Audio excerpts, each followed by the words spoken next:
ชีวิตช่วงนี้เราเอาตัวเองเข้าไปอยู่กับหนังสือบ่อยมากๆก็เลยอยากจะมาทำบุ๊กฮอลแล้วก็บรรยายหนังสือเป็น1 ประโยคให้ทุกคนได้ดูกันหวังว่าคนจะ enjoy กับคลิปนี้นะคะเอาไปทำเป็นหนังชื่อว่า April Come She Will และมีเพลงประกอบ Michite Yuku ของ Fuji Classic นี้เป็นเล่มที่ทำให้เราน้ำตาไหลออกมาเลยก็ลองไปดูกันเราชอบภาษาที่เขาใช้ในเล่มนี้มากคือมันสละสลวยแล้วก็ไม่ได้ตีความยากจนเกินไปผู้หญิงเกี่ยวกับความทรงจำของหรือต้นๆหรือว่า20 ปลายเนี่ยควรได้อ่านสวัสดีครับทุกคน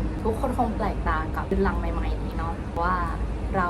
จะมีคอนเทนต์ใหม่ๆมาให้ทุกคนได้ดูกันซึ่งหนังสือที่เราจะนำมาป้ายยาทุกคนในวันนี้นะครับมีทั้งหมด5 เล่มด้วยกันโดยจะมีทั้งภาษาไทยภาษาอังกฤษมีเรื่องสั้นนิยายฮิวใจแล้วก็มีแนวจิตวิทยาพัฒนาตนเองนะคะก็ลองไปดูกันมาเริ่มจากเล่มแรกที่เป็นภาษาไทยจดหมายจากดาวแมวเล่มนี้จะเป็นเรื่องสั้นเล่าเรื่องราวของน้องแมวและมีตัวเอกเป็นแมวส้มที่ทำหน้าที่เป็นบุรุษไปรษณีย์ส่งจดหมายจากดาวแมวไปยังโลกมนุษย์หลังจากผู้รับจดหมายได้เปิดจดหมายอ่านแล้วเนี่ยพอพระอาทิตย์ขึ้นเนื้อความในจดหมายและความทรงจำต่างๆที่เราได้รับก็จะหายไปเลยพอเราได้อ่านประโยคจากเล่มนี้ซึ่งประโยคนั้นเขียนไว้ว่าแม้ว่าความทรงจำเลือนหายไปแล้วเรื่องจริงที่ว่าสิ่งดีงามเหล่านั้นเกิดขึ้นในชีวิตจะไม่มีวันหายไปไหนเรื่องราวเหล่านั้นเกิดขึ้นจริงผลิบานงดงามสว่างไสวในห้วงเวลาหนึ่งรอให้เราหวนกลับไปโอบกอดอีกครั้งในสักห้วงคำหนึ่งไม่มีใครเปลี่ยนแปลงความจริงนั้นได้บางครั้งเราอาจจะลืมตัวไปว่าเราเคยมีความสุขอยู่ในช่วงเวลาหนึ่งแต่ปัจจุบันเราอาจจะยังพบกับความยากลำบากหรือความทุกข์อยู่แต่ก็ไม่อยากให้ทุกคนลืมความงดงามของความสุขที่เคยเกิดขึ้นในชีวิตของเรานะทุกคนมันเหมือนเป็นคำปลอบโยนเล็กๆที่ทำให้เรามีชีวิตต่อในแต่ละวันขอสารภาพว่าเล่มนี้เป็นเล่มที่ทำให้เราน้ำตาไหลออกมาเลยถึงแม้ว่าเราจะไม่ได้มีน้องแมวนะทุกคนใครที่มีสัตว์เลี้ยงเราว่าเล่มนี้ต้องอินแน่นอน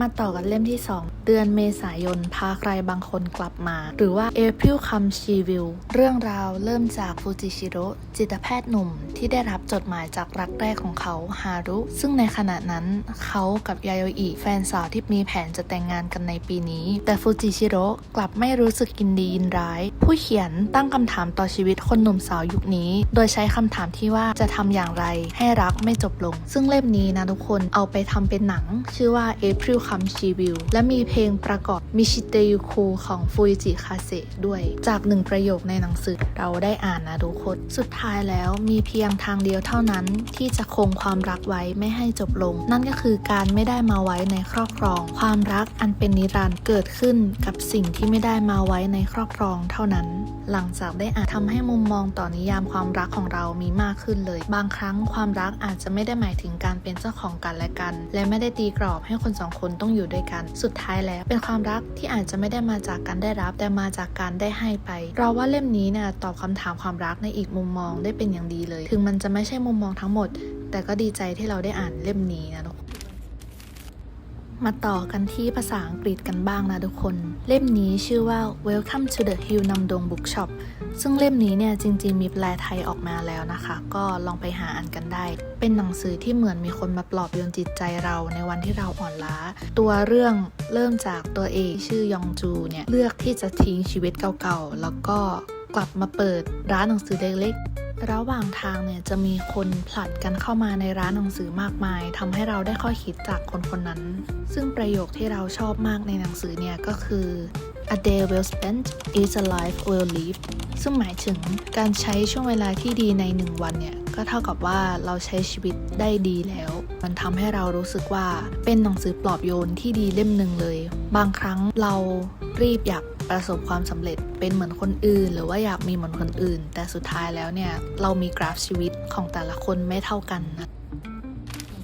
ได้ข้อคิดไปเยอะแล้ว เล่มนี้เป็นนิยายภาษาอังกฤษชื่อว่า The Song of Achilles ซึ่งเป็นเรื่องราวความรักในยุคกรีซระหว่างอะคิลิสและพาโทรคัสจะเริ่มเล่าตั้งแต่สมัยที่ทั้งคู่ยังเป็นเด็กจนโตไปเป็นนักรบที่เข้าร่วมในสงครามทรอยโดยเน้นย้ำถึงพลังความรักที่จะคงอยู่ตลอดไปเราชอบภาษาที่เขาใช้ในเล่มนี้มากคือมันสละสลวยแล้วก็ไม่ได้ตีความยากจนเกินไปซึ่งประโยคที่เราเลือกมาในวันนี้นะครับก็จะเป็นตอนที่พาโทรคัสเนี่ยพูดถึงAchilles. I could recognize him by touch alone,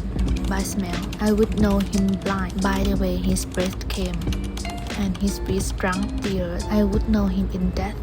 at the end of the world. คือพอหลังจากเราอ่านประโยคนี้จบเนี่ยเรารู้สึกว่าความสัมพันธ์ระหว่างสองคนนี้ลึกซึ้งมากๆแต่มันคือการได้รักที่รู้ว่าเขามีตัวตนอยู่แล้วก็วิธีการเล่าเรื่องเนี่ยทำให้เราค่อยๆอินไปกับบทเรื่องราวแล้วก็ตัวละครนะทุกคนเล่มนี้ถ้าใครอยากเริ่มอ่านหนังสือภาษาอังกฤษเนี่ยเราแนะนำถึงแม้ว่ามันจะมีศัพท์บางคำที่ยากแต่ก็ไม่ได้ยากจนเกินไปนะคะมาถึงเล่มสุดท้ายกันแล้วทุกคนเล่มนี้เป็นภาษาอังกฤษเหมือนกันชื่อว่า Everything I Know About Love ซึ่งหนังสือเล่มนี้เป็นหนังสือที่ผู้หญิงในวัย20หรือต้นๆหรือว่า20ปลายๆเนี่ยควรได้อ่านเพราะว่าเรื่องนี้เนี่ยจะเป็นการบันทึกเกี่ยวกับความทรงจำของดอลลี่นะทุกคนซึ่งเป็นผู้เขียนนั่นเองทั้งความรักครั้งแรกมิตรภาพที่แน่นแฟ้นความสัมพันธ์ที่ล้มเหลวหรือการเรียนรู้ที่จะรักตัวเองแล้วก็ประโยคในเล่มนี้ที่เราชอบเนี่ยเขาเขียนไว้ว่า More often than not the love someone gives you will be a reflection of the love you give yourself if you can treat yourself with kindness care and patience chances are someone else won't either คือพอได้อ่านประโยคนี้แล้วเนี่ยมันทำให้เรารู้สึกว่าการที่เราจะได้เริ่มรักใครเราต้องเริ่มจากการรักตัวเองก่อนเติมตัวเองให้เต็มก่อนที่จะแบ่งไปให้คนอื่นซึ่งเล่มนี้จริงๆแล้วเนี่ยผู้เขียนหรือว่าดอลลี่เนี่ยเขาเรียนรู้ผ่านช่วงเวลาแต่ละวัยมันเหมือนกับว่าเราได้แฟลชแบ็กไปเห็นตัวเองในตอนเด็กและในปัจจุบันหรือว่าเมื่อก่อนเราก็รู้สึกหลงทางแบบนี้เหมือนกันมันเหมือนกับว่าเราโตขึ้นทีละนิดจนมาเป็นเราในปัจจุบันก็หวังจบกันไปแล้วนะครับก็หวังว่าทุกคนจะชอบคลิปสบายๆพูดคุยกันแบบนี้เนาะหวังว่าทุกคนจะถูกป้ายยาไม่มากก็น้อยจากคลิปนี้นะครับมีโอกาสเนี่ยเราจะมาทำคลิปแบบนี้บ่อยๆเจอกันคลิปหน้า